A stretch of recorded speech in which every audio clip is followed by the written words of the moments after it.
बिस्मिल्लाहिर्रहमानिर्रहीम। अस्सलाम वालेकुम नाज़रीन, आप यूट्यूब चैनल देख रहे हैं। मैं इमरान खान हूँ। पाकिस्तान तहरीक इंसाफ के असद कैसर साहब ने एक बड़ा दावा कर दिया है और उन्होंने ये कहा कि 41 लोग ऐसे थे जो आज़ाद उम्मीदवार थे, और ये जो 41 आज़ाद उम्मीदवार थे ये सारे के सारे पाकिस्तान तहरीक इंसाफ को ज्वाइन कर चुके हैं, यानी एक बंदा भी नहीं टूटा। ये कैसे हो सकता है कि एक बंदा भी ना टूटे? यानी ये तो कभी हुआ ही नहीं और हो ही नहीं सकता।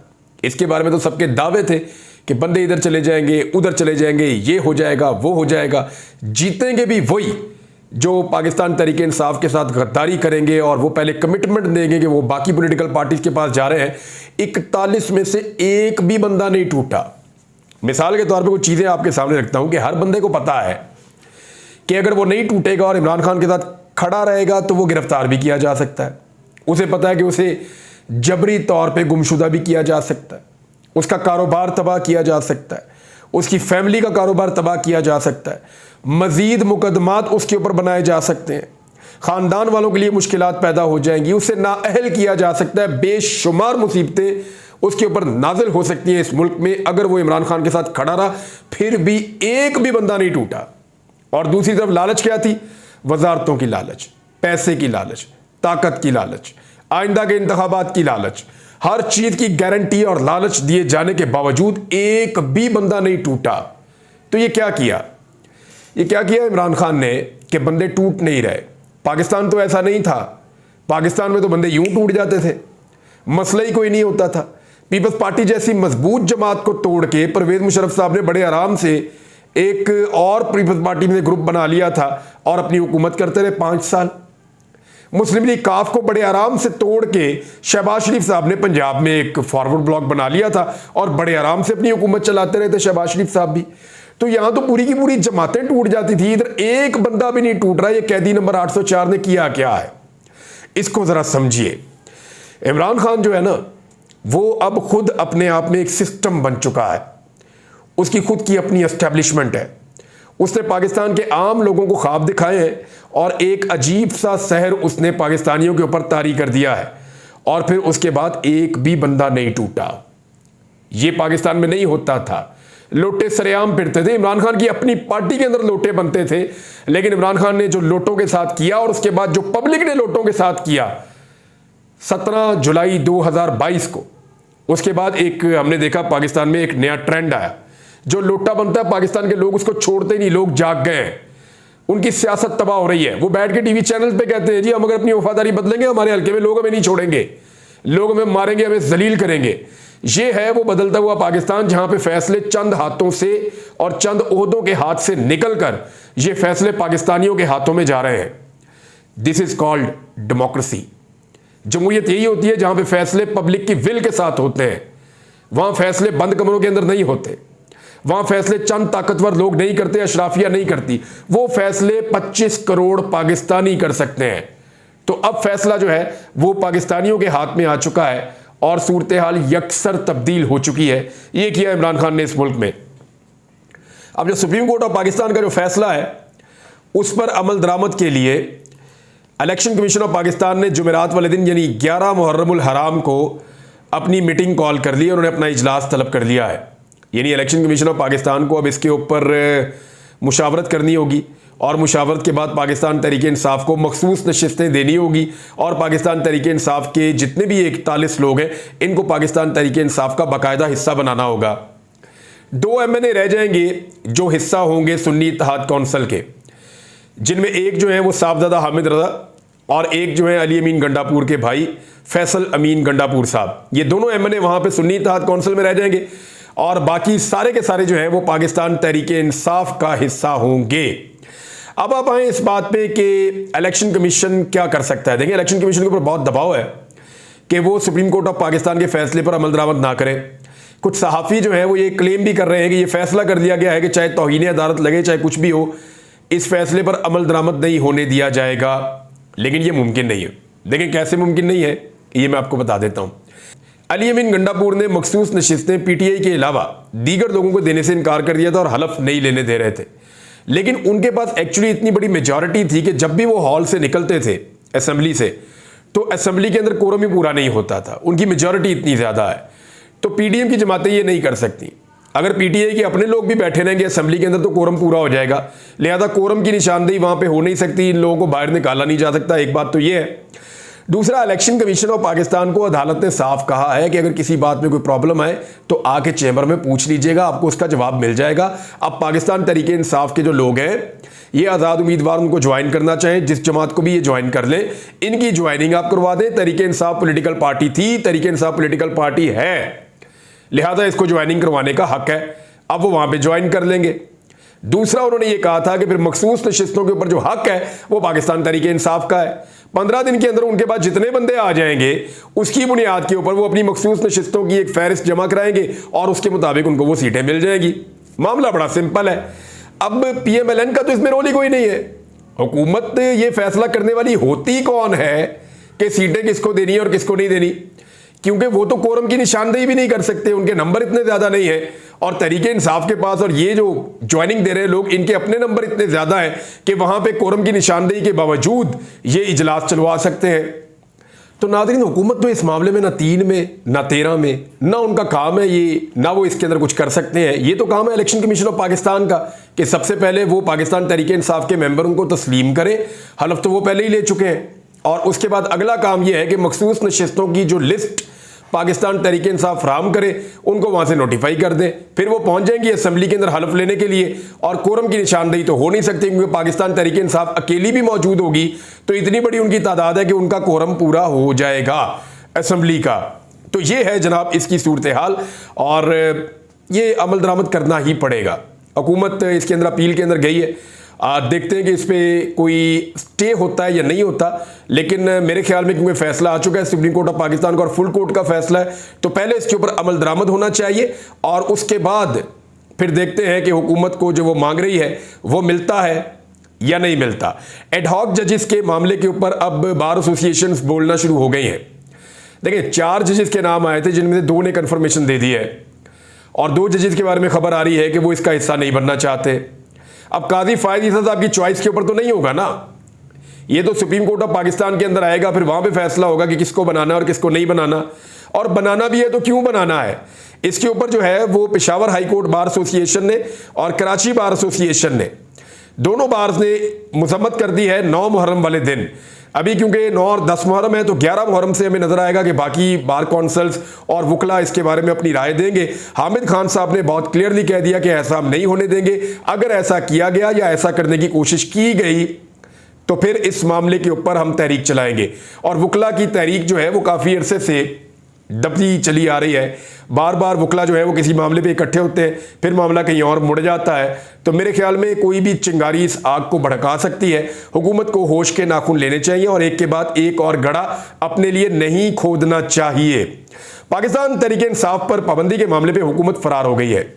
देखिए, पहले वो बेचारे से इंफॉर्मेशन मिनिस्टर से प्रेस कॉन्फ्रेंस करवा दी, वो इतना सीरियस मुंह बना के, इतना चिल्ला चिल्ला के, कुर्सी से उछल उछल के वो बेचारा प्रेस कॉन्फ्रेंस कर रहा था। उससे बेचारे से प्रेस कॉन्फ्रेंस करवा दी, हम पाबंदी लगा रहे हैं, फैसला हो चुका है और हम गद्दारी के मुकदमे बना रहे हैं, फैसला हो चुका है। तो पहले जनाब फैसला सुना दिया उन्होंने सारों को, और फैसला सुनाने के बाद जब मामला आया उसके ऊपर अमल दरामद का तो पता चला कि इत्तेहादी बिगड़ गए हैं। वो जो इत्तेहादी जमातें उन्होंने कहा जी हमसे तो आपने पूछा ही नहीं, आप खुद ही फैसले कर रहे हैं। क्योंकि मियां नवाज शरीफ ने जिनके साथ मिलकर तय किया था, मियां साहब को पूरा कॉन्फिडेंस था कि ये बाकी सारों को भी मना लेंगे। अगर मैं यहां से ऐलान कर दूंगा तो ये बाकी सारों को खुद ही मना लेंगे।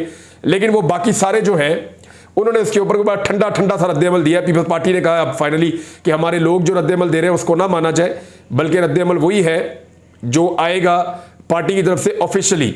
अब इसमें कुछ स्टेटमेंट्स हैं जो मैं आपके सामने रखता हूं। सबसे पहले तो अमेरिका का मैं आपको बताऊं, अमेरिका ने इसके ऊपर इजहार किया है तशवीश का। यानी अमेरिका में जब ये सवाल किया गया तो मैथ्यू मिलर ने कहा कि सियासी जमात पर पाबंदी के हुकूमती बयान देखें, ऐसा महसूस होता है कि यह सियासी पेचीदा अमल का आगाज किया जा रहा है, ताहम इसके अंदरूनी अमल और फैसलों पर अमेरिका नजर रखेगा। और मैथ्यू मिलर ने मजीद कहा कि किसी भी सियासी जमात पर पाबंदी बाइस तशवीश है, क्योंकि ये इकदाम इंसानी हुकूक, आज़ादी इजहार राय, आईनी और जमहूरी उसूलों की पुरअमन पासदारी का मुखालिफ है।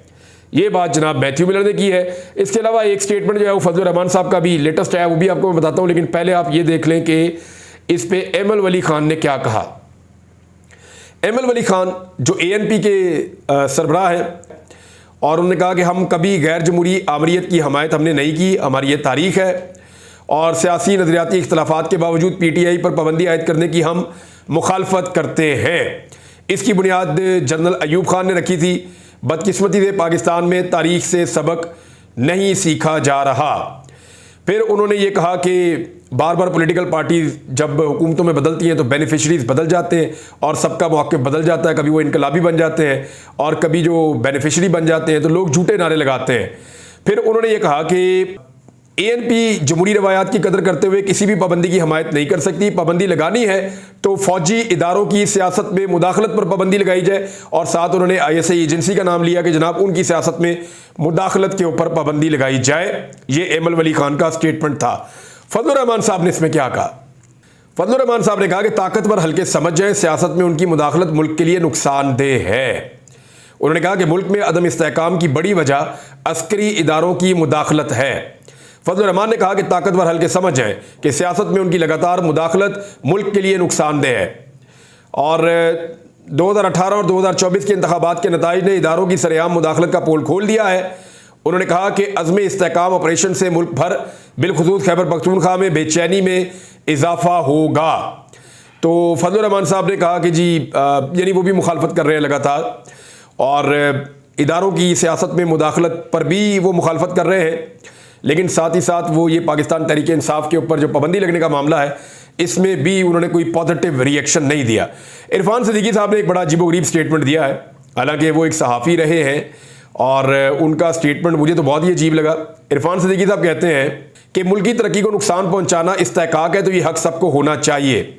किसी सियासी जमात पर पाबंदी की हमायत या मुखालफत से पहले आइन का आर्टिकल 1 पढ़ें। अगर किसी ग्रुप को मुल्क की तरक्की और खुशहाली को नुकसान पहुंचाने का इस्तेहकाक हासिल है तो फिर ये इस्तेहकाक सबको होना चाहिए। तो इस तरह तो इरफान सिद्दीकी साहब पाकिस्तान से बाहर मनी लॉन्ड्रिंग करने का इस्तेहकाक भी सबको होना चाहिए। इस तरह तो आपकी लीडरशिप की तरह बाहर प्रॉपर्टीज़ बनाने का इस्तेहकाक भी सबको होना चाहिए।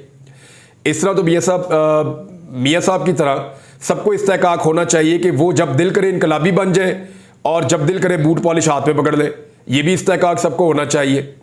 फिर जब मर्जी कौम को ट्रक की बत्ती के पीछे लगा दे, ये भी इस्तेहकाक सबको होना चाहिए।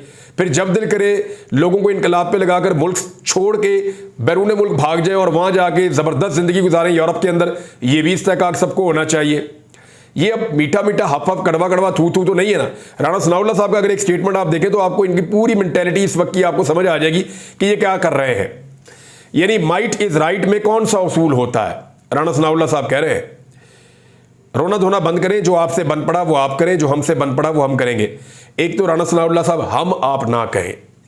देखें मामला ये है कि आप रियासती वसाइल को एक सियासी जमात के खिलाफ इस्तेमाल करते हैं, रियासती इदारों को और रियासती वसाइल को एक सियासी जमात के खिलाफ इस्तेमाल करते हैं, उनको उठा के जेलों में डालते हैं, बगैर मुकदमात के बंदे गिरफ्तार करते हैं, MPO के तहत बंदे बंद करते हैं, उनके ऊपर बदतरीन टॉर्चर आप करते हैं, पुलिस को आप इस्तेमाल करते हैं ज़ाती फोर्स के तौर पे, बाकी इदारों को आप इस्तेमाल करते हैं। तो ये सारी सिचुएशन में राणा सनाउल्लाह साहब माइट इज़ राइट के उसूल के ऊपर अगर चलना है ना, तो फिर इस मुल्क में आप खुद कह रहे हैं कि ना कोई रूल ऑफ लॉ है और ना आइन की हुक्मरानी है, ना कोई कानून है ना आइन है। अगर आप कई दहाइयों की सियासत करने के बाद राणा सनाउल्लाह साहब इस नतीजे पर पहुंचे हैं और आपकी सियासत का हासिल हुसूल ये है कि माइट इज़ राइट, तो फिर राणा साहब आपकी सियासत के लिए तो इन्ना लिल्लाहि व इन्ना इलैहि राजिऊन। और डर पता किस बात का है?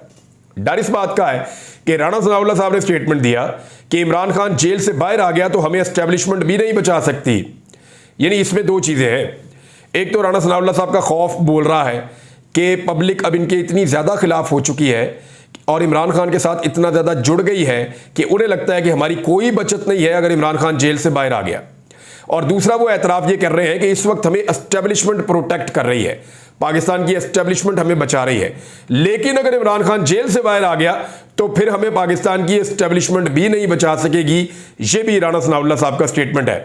और फिर सेनेटर मुशाहिद हुसैन सैयद साहब ने पाबंदी लगाने के मामले में एक बात कही। उन्होंने कहा खुदा जिसे तबाह करना चाहता है ना, उसे तबाह करने से पहले पागल कर देता है। मेरे वालिद साहब एक बात कहा करते हैं मुझे कि ऐसा नहीं होता कि जब रब किसी से नाराज़ हो और उसकी कमबख्ती आ जाए तो कोई आसमान से डंडा नहीं उतरता जो उसके सर पे लगता है, अल्लाह उसकी माती मार देता है। वो जो फैसला करता है उसका उल्टा होना शुरू हो जाता है। ये मेरे वालिद साहब हमें समझाते थे कि उसके फैसले उसको गलत साबित करना शुरू कर देते हैं, उसकी अल्लाह ताला मत ही मार देता है, उसको सही बात ही समझ नहीं आती। तो मुझे लगता है इनकी मत मारी गई है।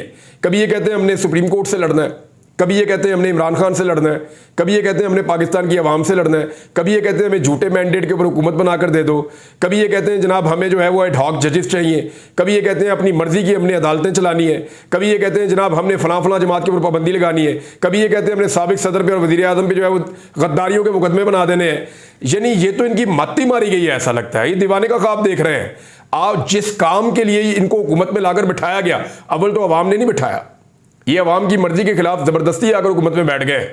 जिस मकसद के लिए इनको लाकर बिठाया गया, एक दिन इन्होंने उस मकसद के ऊपर काम नहीं किया। सुबह इमरान खान, शाम को इमरान खान, दोपहर को इमरान खान। ऐसा लगता है डॉक्टर ने खुराक नहीं दी होती कि आपने इतने बजे ये गोली खानी है, नाश्ते से पहले ये खानी है, नाश्ते के बाद ये खानी है, खाने के दरमियान में आपने ये गोली खानी है, रात को सोने से पहले आपने ये गोली खानी है। तो मेरे ख्याल में जैसे टैबलेट लेता है ना मरीज, और मरीज भी वो बेचारा जो वेंटिलेटर पे पड़ा हो, बिल्कुल ही फारग हो गया हो, इस तरह के मरीज वाली इनकी हालत है कि सुबह दोपहर शाम रात हर वक्त सोते में जागते में इनको इमरान खान के अलावा नजर ही कुछ नहीं आता। और भैया आपको जाली हुकूमत बना के दिए, काम तो कर लो यार, कोई लोगों को रिलीफ दे दे। कोई टक्के का रिलीफ आपने अभी तक पाकिस्तान की आवाम को दिया हो? जिस दिन से आप लोग हुकूमत के अंदर आए हैं, आवाम के ऊपर जो है वो आवाम तो समझ रही है कि मनहूसत तारी हो गई है, अजीबोगरीब किस्म की। यानी आप उठाकर देख लें 10 अप्रैल 2022 से लेकर अब तक ये जो सबने मिलकर जरदारी ने, नवाज शरीफ ने, सबने मिलकर हुकूमत बनाई, वो जब से हुकूमत बनी तब से लेकर अब तक कोई एक अच्छी खबर दे दें पाकिस्तान के लिए, कोई एक अच्छी खबर दे दें पाकिस्तान के लिए कि जनाब ये चीज में पाकिस्तान आगे चला गया या बेहतर हो गया। हर चीज का इन्होंने बेड़ा गर्क किया, कोई एक चीज बेहतर नहीं हुई। मैं नहीं कह रहा कि इमरान खान साहब के दौर के अंदर कोई दूध और शहद की नहरें बह रही थी, लेकिन जो भी था ना वो इससे तो बहुत ही बेहतर था। और ये पूरा पाकिस्तान आज ना सिर्फ तस्लीम करता है, पूरा पाकिस्तान इस बात को मान रहा है और इसकी गवाही दे रहा है। मखसूस नशिस्तों के मामले में थोड़ी सी तब्दीली हो रही, बाद में बात करेंगे इस पर। अब तक के लिए इतने, अपना ख्याल रखिएगा, अपने इस चैनल का भी। अल्लाह हाफ़िज़।